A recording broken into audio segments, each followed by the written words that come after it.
200 miles is a long way to travel on a horse, but with countryside like this to look at, the pros outweigh the cons. This intrepid team of 7 are following the route that Henry Tudor took on his way to the Battle of Bosworth against Richard III in 1485. What we're now doing is following pretty well, bar the occasional road, the way that he'd have gone, and we're wearing, in my case slightly implausibly, Tudor costume.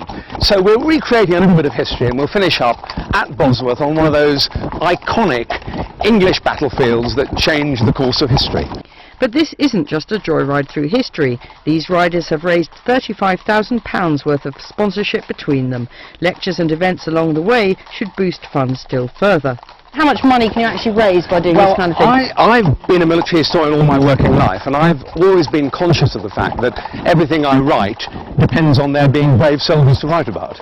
And this is a personal debt, if you like, and I hope that we'll make £50,000 or £60,000, either from people who will sponsor us or people who are paying to come and hear me talk in the evenings. Tonight it's in Shrewsbury. Earlier today they crossed over from Wales into England, but though the horses get to rest in the evenings, there's no such luxury for the riders. Fundraising is a serious business, and the need now is greater than ever. This money will go towards the current operations fund. In 1982, for example, there was a public appeal after the Falklands campaign, which raised £11.5 million.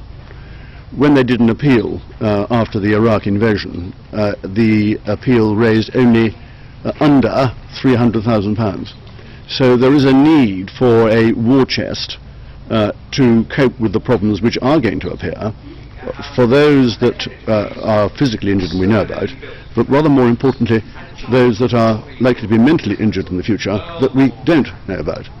It's the aim of the ABF to make sure that veterans don't pay the price of an unpopular war. But with operations in Iraq and Afghanistan constantly in the headlines, nearly all of the numerous service charities have seen an improvement in their funds. I think out there a lot of the public get very confused about, what is Help for Heroes, what is Army of Love and Blood, what is the Legion, etc. So I think they get the issue, they understand that, and then when any charity comes around and says please help us, they say yeah, I understand, here's some money. So we've all benefited. But with a possible recession on the horizon, the generosity of the public may not last. If you look at the trends of charities during moments of recession, they suffer quite badly. So yes, I'm worried. There's not an awful lot I can do about it, apart from actually trying to improve our image and PR as much as we can. The Henry Tudor ride has done just that. Izzy Barnard, BFBS reports, Shrewsbury.